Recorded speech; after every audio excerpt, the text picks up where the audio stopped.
ക്ലീറ്റോ കഴിഞ്ഞില്ലേ? ക്ലീറ്റോ ഇങ്ങോട്ട് വാ. ക്ലീറ്റോ എന്നാ പിന്നെ വരുന്നടി ഓരോ സാധനം വെച്ചെടുത്ത് കാണില്ലല്ലോ. പിന്നെ എങ്ങനെ ചീപ്പ് നോക്കുമ്പോ ചീപ്പ് കാണില്ല, കണ്ണാടി നോക്കിയാൽ കണ്ണാടി കാണില്ല. ഈ പെടുത്തല്ല ചെയ്യാൻ ചീപ്പൊന്നും വേണ്ട. എന്നാ അവിടെ വെക്ക്. കൈ തന്നില്ലെങ്കിൽ പറയാ എന്താ കയ്യിലോട്ട് തന്നായിരുന്നു. കൊടുക്കുമ്പോ അത് വേണ്ടേ? ഈ കൈ ഇരിക്കുന്ന ഞാൻ എന്തോ ചെയ്യും? അത് വേണ്ട. ഓ ഒന്നേ പ്രശ്നമൊന്നുമില്ല. രാവിലെ സർക്കിട്ട് സ്ഥിരം യാത്ര. രാവിലെ കുറച്ച് നല്ല കാര്യങ്ങൾ ചെയ്യാന്നുള്ള തീരുമാനത്തിലാ. ചിരിപ്പിക്കല്ലേ രാവിലെ തന്നെ. നീ പറയുന്ന കേട്ടൊന്നും ഞാൻ ഇവിടെ ആൾക്കാരൊക്കെ ഉപദ്രവം ഉണ്ടായിക്കൊണ്ടിരിക്കുകയെന്ന്. മനഃപൂർവ്വമല്ല, എന്നാലും ഉപദ്രവം തന്നെയാ. ഞാനൊരു പൊതുപ്രവർത്തകനാണെന്നുള്ള കാര്യം നീ മറക്കണ്ട. അതെനിക്കറിയില്ലായിരുന്നു കേട്ടോ. എങ്ങോട്ടൊക്കെ പോണേന്ന് എന്നോട് പറഞ്ഞിട്ട് പോ. ഞാനേ ഒരു കോള് പ്രതീക്ഷിച്ച് നിൽക്കുവാണേ. ആരുടെ കോള്? നമ്മുടെ MLA. ക്ലീറ്റാനെയോ? എന്താ എന്നെ MLA വിളിച്ച് ശരിയാവത്തില്ലയോ? തള്ളല്ലേ ക്ലീറ്റ.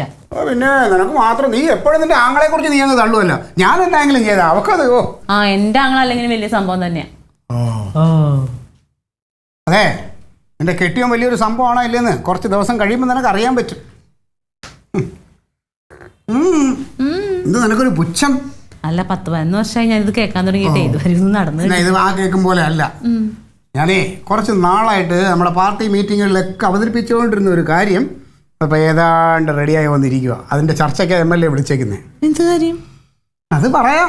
അത് പറയണം, പറയാതെ പോവില്ല നിങ്ങൾ. അയ്യോ, അതിപ്പോൾ എടുപിടി എന്ന് പറഞ്ഞാൽ ഞങ്ങളുടെ പാർട്ടിയിലുള്ള തീരുമാനങ്ങളൊക്കെ ഭാര്യ ആയാലും അങ്ങനെ പെട്ടെന്ന് പറയാൻ പാടില്ല എന്നാ. ഒരു രക്ഷയില്ല മോനെ. എന്തൊക്കെ നിങ്ങൾ ചെയ്തിട്ടുണ്ടോ അതെല്ലാം അലുക്കുലത്താക്കിയിട്ട് നിങ്ങൾ തിരിച്ചു വന്നിട്ട്. തുടങ്ങി. എന്തെങ്കിലും ചെയ്യാൻ ഇറങ്ങുമ്പോൾ അത് ഓരോന്ന് അലുക്കുലത്ത് അതിന്റെ സമയത്തുണ്ടായത് നമ്മുടെ സമയം മോശം കൊണ്ടാണ്. നമ്മുടെ സമയം മോശം കൊണ്ടല്ല, നിങ്ങളുടെ ബുദ്ധി കുറവുണ്ട്. അത് പറ. നോക്കി പേടിപ്പിക്കേണ്ട ക്ലീറ്റോ. എനിക്ക് ഇച്ചിരി ബുദ്ധി കുറവാ, അതുകൊണ്ടാണല്ലോ ഞാൻ ഇങ്ങനെ ഒരു അബദ്ധം കാണിച്ചേ ഇല്ലേ?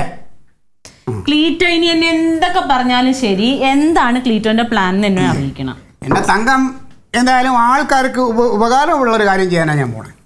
ക്ലീറ്റോ വേണ്ട കേട്ടോ. ക്ലീറ്റോ എന്തിനീ ആവശ്യമില്ലാത്ത പണിക്ക് നിൽക്കണം നിങ്ങള്.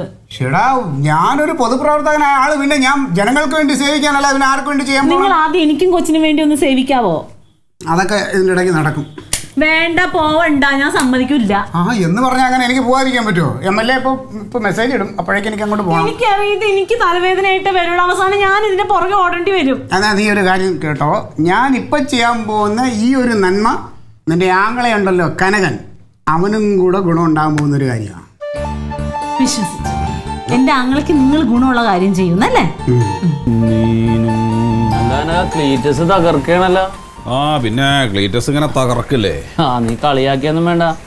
ഇപ്പൊ നല്ലൊരു ജനപിന്തുണയും സ്വീകാര്യതയൊക്കെ വന്നിട്ടുണ്ട് എന്താ അവൻ. നീ ഒന്നും അറിഞ്ഞില്ലേ? അവനൊരു ചികിത്സാ സഹായ നിധിയുടെ ചെയർമാനല്ലേ നമ്മുടെ നാട്ടിലാ. എങ്ങനെ? നമ്മുടെ ഇവിടെ ഡെയിലി വേജസിന് പണിക്ക് വന്നോണ്ടിരുന്ന വർഗീസ് ചേട്ടനില്ലേ, അയാളാകെ കിടപ്പിലാണല്ലോ, സുഖമില്ലാതെ. അതിന് നമ്മൾ ഫണ്ടൊക്കെ പിരിച്ചു കൊടുത്തതല്ലേ? നമ്മൾ കൊടുത്ത എന്താ, മരുന്നിന് പോലും തികഞ്ഞില്ല. കനക അയാളുടെ 2 കിഡ്നിയും പോയി കിടക്കുകയാണ്. ഇപ്പൊ ഡയാലിസിസ് ചെയ്തിട്ടാണ് ജീവൻ നിലനിർത്തിയേക്കണത്. ഡോക്ടർ പറഞ്ഞ് കിഡ്നി മാറ്റി വെക്കണമെന്ന്. അപ്പൊ പുള്ളിയുടെ ഭാര്യ കൊടുക്കാന്ന് പറഞ്ഞിട്ടുണ്ട്. പക്ഷെ അതിന്റെ ചികിത്സക്കുള്ള ചെലവ് ഒരു 10-14 ലക്ഷം രൂപ വരും. അത് എടുക്കാൻ അവരുടെ കയ്യിലില്ലല്ലോ. അതിന് വേണ്ടിയിട്ടാണ് ഈ ചികിത്സാ സഹായ നിധി ഉണ്ടാക്കിയാണ്. ക്ലീറ്റസ് അതിന്റെ ചെയർമാനാണ്. നാട്ടുകാർ മുഴുവൻ അവന്റെ പുറകെയുണ്ട്. നാട്ടുകാർ അവന്റെ പുറകെയുണ്ട്, സംഗതിയൊക്കെ ശരിയന്നെ. പക്ഷെ ഇത് അവന് നല്ലതല്ല. എന്ത് എടാ, ഒരാള് ക്ലീറ്റസിനെ നിനക്ക് അറിഞ്ഞൂടെ? അവന്റെ ഈ ചെറിയ തരികട പരിപാടി പോലെയാണ് ഇത് ഒരാളുടെ അസുഖത്തിന് വേണ്ടിയിട്ട് ഒരു നാട്ടിൽ നിന്ന് മുഴുവൻ പൈസ കളക്ട് ചെയ്യണ പരിപാടിയില്ലേ? അതിന് ഉത്തരവാദിത്തമല്ലേ? ഈ പൈസ മുഴുവൻ കളക്ട് ചെയ്തിട്ട് കൃത്യമായിട്ട് അതിന്റെ ആൾക്ക് എത്തിച്ചു കൊടുക്കണ്ടേ? അതൊക്കെ ഇവനെ കൊണ്ട് പറ്റുമോ? എടാ, നിങ്ങളുടെ വീട്ടിൽ കിടന്നിട്ട് നിങ്ങൾ അല്ലറ വഴക്കുണ്ടാക്കണ പോലെ ഇതിനെ കാണല്ലേ? ഇതൊരു സാമൂഹ്യ പ്രവർത്തനമല്ലേ, ഒരു ജീവകാരുണ്യ പ്രവർത്തനമല്ലേ? എടാ, അത് ചെയ്യാനുള്ള കഴിവും കൂടി വേണ്ടേ? ഇവനത് പറ്റില്ല. അതാണ്. എല്ലാത്തിലും അങ്ങനെ അവിശ്വസിക്കല്ലേ. സത്യത്തിൽ ഈ വർഗീസ് ചേട്ടൻ നമ്മുടെ സഹപ്രവർത്തകനാണ്. നമ്മളൊക്കെ മുമ്പിൽ നിന്നിട്ടാണ് ഇയാൾക്ക് ഇത് ചെയ്തു കൊടുക്കണ്ട. നമ്മളോട്ട് ചെയ്യണമില്ല. എന്തേലും ചെയ്യണവനെ പറ്റി എന്തിനാ കൊള്ളരായിക പറയണ? അവനെ ചെയ്യട്ടെ. ഈ റോഡ് സൈഡിലൊക്കെ നിന്നിട്ട് പാട്ടും പാടിയിട്ട് ഈ ചികിത്സാ സഹായ ഫണ്ട് എന്നൊക്കെ പറഞ്ഞിട്ട് പൈസ പിരിക്കുന്ന ആൾക്കാരില്ലേ? ഈ പൈസ കൃത്യമായിട്ട് ഈ ആളുകൾക്ക് എത്തിച്ചു കൊടുക്കേണ്ടത് എൻ്റെ വിചാരം. ഇതൊക്കെ ഇവനെ പോലുള്ള ആളുകൾ ചേർന്നുള്ള തട്ടിപ്പ് പരിപാടികളാണ്. പിന്നെ ഫേസ്ബുക്കിൽ, വാട്സാപ്പിൽ ഇതിലൊക്കെ ഈ ചികിത്സാ സഹായം എന്ന് പറയുമ്പോൾ ആളുകൾ പൈസ കൊടുക്കും. പക്ഷെ ഇതൊന്നും കൃത്യമായിട്ട് എത്തുന്നില്ലാന്ന്. എല്ലാവരും അങ്ങനെയാണെന്ന് പറയാൻ നോക്കുമോ നമുക്ക്? എല്ലാവരും അങ്ങനെയല്ല, പക്ഷെ മുക്കാലും ആളുകൾ അങ്ങനെയാണ്. ഇതിപ്പോ ഏതായാലും ഇവൻ ഒറ്റക്കല്ല, നമ്മുടെ നടരാജനാണ് ട്രഷറർ. ആ ഈനാബേച്ചിക്ക് മരപ്പട്ടി കൂട്ട്. അതുപോലെ ഒരുപാട് ആളുകളുണ്ട്, ആളുകൾ സംഭാവന കൊടുക്കണ്ട. അല്ല നമ്മുടെ SBI ഇല്ലേ ബാങ്ക്, അവിടെ അക്കൗണ്ട് തുടങ്ങിയിട്ടുണ്ട്. ഒരുപാട് രാജ്യത്തു നിന്നൊക്കെ ആളുകൾ പൈസ ഇടുന്നുണ്ട്. നമ്മളെ കൊണ്ട് ആയത് നമുക്ക് ചെയ്തു കൊടുക്കാന്ന്, അല്ലാതെ നമ്മളെന്തിനാ എതിര് പറയണ? എന്തായാലും ഇതിലെനിക്ക് അത്ര വിശ്വാസം പോരാ. അവൻ കക്കുടാന്ന്. എടാ അങ്ങനെ അവിശ്വസിക്കണ്ട. മനുഷ്യൻ നന്നാകാൻ ഒരു നിസ്സാര നേരം പോരെ. ഇപ്പൊ അവൻ ഈ പേരും പ്രശസ്തിയും ജനപിന്തുണയൊക്കെ അവന് നാളെ മുതൽക്കൂട്ടാണെന്ന് മനസ്സിലാക്കാനുള്ള ബുദ്ധി അവനുണ്ടല്ല. അതുപോലെടാ ഇങ്ങനത്തെ കാര്യത്തിൽ നിന്നൊക്കെ ആരെങ്കിലും കട്ടെടുക്കുമോ?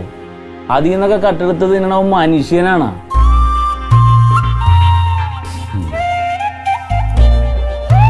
കാത്തിരുന്ന് കാണാം. രാജ, ഇതിപ്പോ എന്റെ പ്രസ്റ്റീജിന്റെ പ്രശ്നമാണ്. എന്റെ അതെന്താ നിന്റെ ഭാര്യ വീട്ടിൽ നിനക്ക് വിലയും നിലയൊന്നുമില്ലേ? ഉണ്ടല്ലോ, വലിയ വിലയാ. പിന്നെ അങ്ങനെ നിന്റെ പ്രസ്റ്റീജിന്റെ പ്രശ്നമാവും? ഞാൻ ഉദ്ദേശിച്ചത് ക്ലീറ്റസ് നേതാവിന്റെ പ്രശ്നം എന്റെയും കൂടി പ്രശ്നമാണല്ലോ എന്ന്. ഓ അങ്ങനെ, നീയാണ് യഥാർത്ഥ അണി. നീ പാർട്ടിക്ക് ഒരു മുതൽക്കൂട്ട. എല്ലാ അണികളും നിന്നെ കണ്ടു പഠിക്കണോടെ.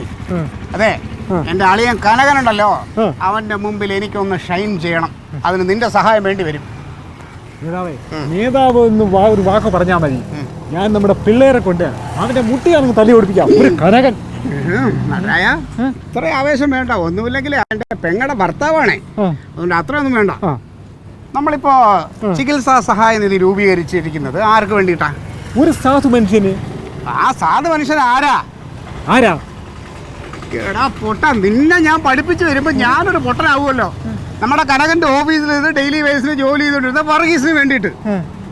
അപ്പോ നമ്മൾ മുൻകൈ എടുത്ത് ഇങ്ങനെ വർഗീസിനെ ചികിത്സിക്കാനായിട്ട് സഹായ നിധി രൂപീകരിക്കുമ്പോ അവിടെ ചെറുതാവുന്നത് ആരാ? വർഗീസ്. വർഗീസ് കനകൻ. കനകൻ. അവര് ചെയ്യാത്ത കാര്യമല്ലേ നമ്മൾ ചെയ്യുന്നേ. അപ്പൊ അവിടെ ഷൈൻ ചെയ്യുന്നത് ആരാ? കനകൻ. ഓ നിന്നെ ഞാൻ വരണം. എടാ കനകനല്ലടാ ഞാനും നമ്മളെ പാർട്ടിയും നമ്മളാണല്ലോ മുൻകൈ എടുത്ത് ഇങ്ങനെ ചികിത്സാ സഹായ നിധി രൂപീകരിച്ചിരിക്കുന്നത്. അപ്പൊ നമ്മൾ അവിടെ ഷൈൻ ചെയ്യും. അപ്പൊ അതിന് വേണ്ട ഒരുക്കങ്ങളും നമ്മൾ ചെയ്യണം. പിന്നെ നമ്മുടെ ആ സുധാകരൻ മാഷ് നമ്മുടെ ചെയർമാൻ ആയതുകൊണ്ട് ആൾക്കാരുടെ ഭാഗത്ത് നിന്ന് കുറേ സഹകരണം കിട്ടും. ആ മാഷിനെ പോലുള്ള ഒരാൾ ഫ്രണ്ടിലുണ്ടെങ്കിലേ നമുക്ക് ഫണ്ട് വരൂ. മനസ്സിലായില്ലേ? ഫണ്ട് വന്നാലല്ലേ നമുക്ക് ഫണ്ട് കൊടുക്കാം. അതുകൊട്ടെ, നമ്മുടെ ഈ ചികിത്സാ നിധിയിലേക്ക് നീ എത്ര രൂപയാണ് ഇടാൻ പോകുന്നത്? ഞാനെന്ന് പറഞ്ഞാൽ എല്ലാ അണികളും ഇടണം പൈസ. നമ്മളെപ്പോലുള്ള മുതിർന്ന നേതാക്കന്മാർ 10,000 രൂപ വെച്ച് ഇടണം. നീ ഇടൂലേ? നീ 20,000 രൂപ ഇടണം. 20,000 രൂപ ഇടുവോ? നീ 20,000 രൂപ ഇട്ടാൽ വേറൊരു ഗുണം ഞാൻ ഉണ്ടാക്കി തരാം. നിന്റെ ഫോട്ടോ പത്രത്തിൽ വരുത്തി തരാം. അതെ, നീ ഇടുന്ന ഒരു 10,000 രൂപ എന്റേതും കൂടെയാ. കാരണം ഞാൻ നിന്ന് കൊടുക്കേണ്ട ഇത് ചടങ്ങ് നിന്നെ ഞാൻ ഏൽപ്പിക്കാൻ പോവുകയാണ്. അതായത് ഈ ചികിത്സാ നിധി കൊടുക്കുന്നുണ്ടല്ലോ ആ രോഗിക്ക്, വർഗീസിന്, അത് കൊടുക്കുന്നത് നിന്റെ കൈ കൊണ്ടായിരിക്കും. അപ്പൊ നാളത്തെ പത്രത്തിലും ഫോട്ടോ ഇതിലെല്ലാം അടിച്ചിങ്ങനെ തെളിഞ്ഞു വരും. നിന്റെ പേരും വെച്ചിട്ട് നീയാണ് കൊടുക്കുന്നതെന്നുള്ളത്. എന്താ കൊടുക്കൂ? 20,000 രൂപ ഇടൂലേ? എനിക്ക് 20,000 രൂപ. ഞാൻ 50,000 ഇടാം. 50,000 ഇടും?